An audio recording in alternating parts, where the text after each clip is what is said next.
The single greatest upset, maybe not in NCAA wrestling, but perhaps NCAA as a whole. Captain America. This just happened last night, and personally, I'm still trying to process everything that happened. I can't believe it. My jaw's on the floor. At the 2025 Division I Wrestling National Championships, Wyatt Hendrickson from Oklahoma State defeated Gable Steveson, Olympic champ, multiple-time NCAA champ, and basically, Gable is an unstoppable force. He's the best. However, if there's 3 words to describe the sport of wrestling, it's that wrestling is hard. I know it. First up, my season didn't go as planned. I was one of the top guys the entire year, and the next thing you know, I don't make nationals. And just the way this entire storyline fell with Wyatt, ended up winning the title, and there's Trump that he salutes Trump over there. His nickname is Captain America. He walked out with the USA flag. But we're gonna digress. We're gonna talk about everything here, and I'm talking about the flag. The first question is, did Gable get mad that Wyatt came out with a flag? What was said there? Well, basically from my understanding, post-match interview, Wyatt basically was saying how Gable was reminding him, and I think he was saying this in a nice way, but that Gable was reminding him of their accomplishments and that, Gable is an Olympic champion and, Wyatt was not an Olympic champion. Yes, Wyatt was a U23 world champion recently, but you gotta understand too, Wyatt, works in the United States military for the Air Force. So if I'm putting pieces together, you could maybe assume things were said as if maybe you can run out with that flag after you win an Olympic title or something like that, something along those lines. But honestly, I think this was Gable just trying to play heel, get in his head from the get-go. He wants to be a showman. As soon as he walked out, from the walkout, he did a whole 360 look at the crowd, taking it all in. And he's a showman. He's been not only just in wrestling, but from the WWE, NFL, all these kind of different ventures that he's in. He's really, really good at harnessing attention. And of course, when he goes and confronts Wyatt, especially right before the final match of the national championships. Clearly, I'm talking about it. It's stirring things up, of course. But speaking about the last match of the tournament, this whole situation is just absurd. I'm gonna have Starachi basically kind of tell you guys what's going on. That was the first matchup. I'm not sure why ESPN elected for the 184-pound match to be the first one. You have a guy going for his 5th title, and you have the reigning champ. And I think whoever wins that match is the Hodge Trophy winner. We've been dominant all year, and he put that match first. For whatever reason, ESPN or whatever, but it just kind of makes me laugh and giggle just because it's some of the rules that wrestling has in place and things like that. It's no surprise on why wrestling isn't it's mainstream. And so that's you guys to figure it out. You guys are the one that can have influence on that. So I think you guys got to look yourself in the mirror and ask yourself questions.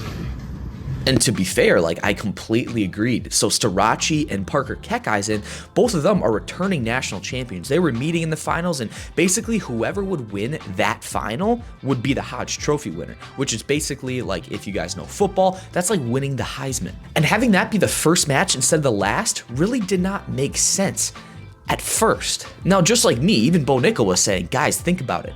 Put one of the biggest matches in NCAA history, aka the Starachi Keckeisen match, first on the card. You're dumb if you think different and you don't understand marketing. Think. I'm glad that he was the last match. So clearly, there was some uproar of how it was gonna go, because it was supposed to be, the 184 match between Starachi and Keckeisen, and then it wouldn't go to 97. It would restart at 25, but then end at heavyweight. And the reasoning behind that was because, yes, the ESPN wanted to harness the attention of the, Starachi Keckeisen basically winner as basically potential Hodge. And then have Gable as the last match because, he was more well-known, I would say maybe more well-known, marketable on television, if that makes sense. I'm just trying to piece it together here. But as we all know, what just happened, having that be the last match, definitely was the best thing. I'm glad that he was the last match.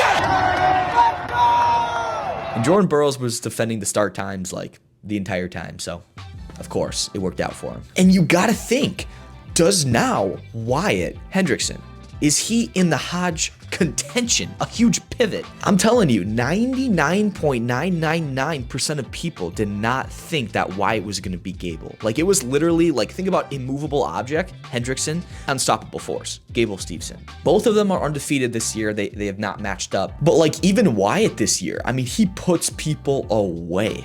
To be fair, from those 4, Starachi, Keckeisen, Gable, and Wyatt, all 4 could have been, given they won, Hodge Trophy winners. I just think not only just the talent, but the personalities that we have in the sport right now, that what we just witnessed was crazy.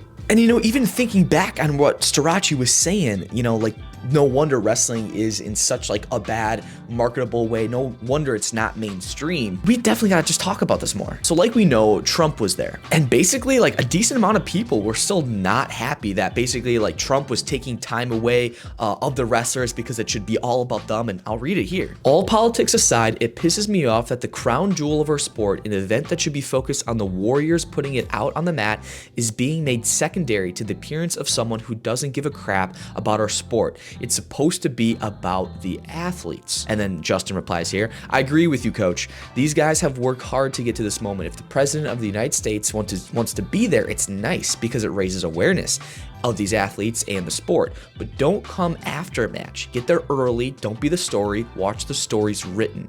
And he replies, this exact point I'm trying to make, and it's the same for any celebrity who could do the same. It's about these 20 kids in the center tonight. Let them be the show. They've earned it. You know, of course, everyone has an opinion about everything. They think that their stance needs to be heard and seen and validated, and that's true. I don't know why Trump came after the Storace match. He basically pulled up right before 125s, but I just feel like we're putting our energy barking up the wrong trees. Like the president being there, oh my gosh, that's amazing. I'm sure tons more people that I don't even know are there, but like Elon Musk was there. Like think about it, the tweet he just put out already has 12 million impressions. And especially for the wrestling world, like awareness is super big because a lot of people don't even know what wrestling is. They don't even know it's a thing. And with that being said, like talking about this match, is it the biggest upset in wrestling history? You think about what else could have topped this. And honestly, I'm not sure anything could top the Dan Gable-Larry Owings. Dan Gable was going for his 4th national title. He's never lost a single college match. In his final college wrestling match at the national championships,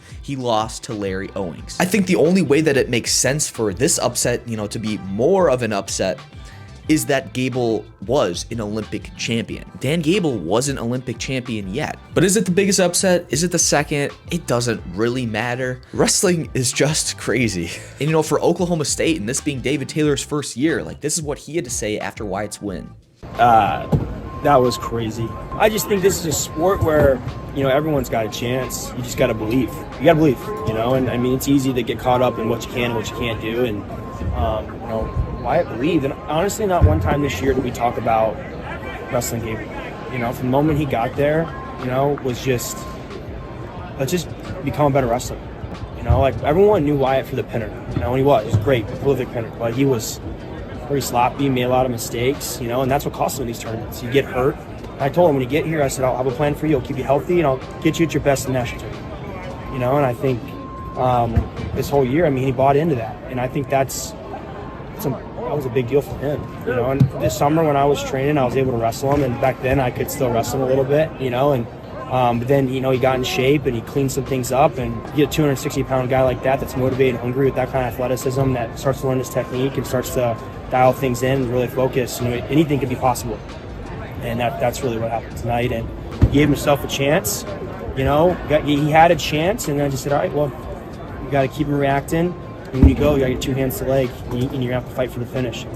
You know, he made it happen. So I took advantage of that, and I don't know if I had a claw in a ride, but I was just like, I was looking at the clock, and I'm like, I was just squeezing him. I made up my mind. I was like, if he did stand up, I didn't want to lock my hands, and I was like, I don't want to get a locked hands call, but I was squeezing, and I was like, if he stands up, I'm just going to lock it and pick him up and just hold it in the air for the last couple seconds, because I'm like, I have made it this far, and I knew I was going to win this match, so I don't care if I had to rip my arms off squeezing him. And I was like, I am holding this man down and winning this match. And the last thing I kind of want to talk about is Gable. Like, I really feel for Gable. Like, I think I've gotten the chance to get to know him, and he's such a stand-up guy, such a great guy. And to be honest, he's like, you know, someone I look up to, not only just based on wrestling, but, you know, just how he carries and presents himself. Like, Gable's the man. Like, no matter that this match doesn't, you know, necessarily define Gable. Like, this doesn't take away anything that he's done. You know, Gable Steveson is still Gable Steveson. Like, even when they're on the podium, you can see Gable, you know, still giving Wyatt his flowers. Like, he knows how big of a moment this is, probably for Wyatt, for his family, for his school.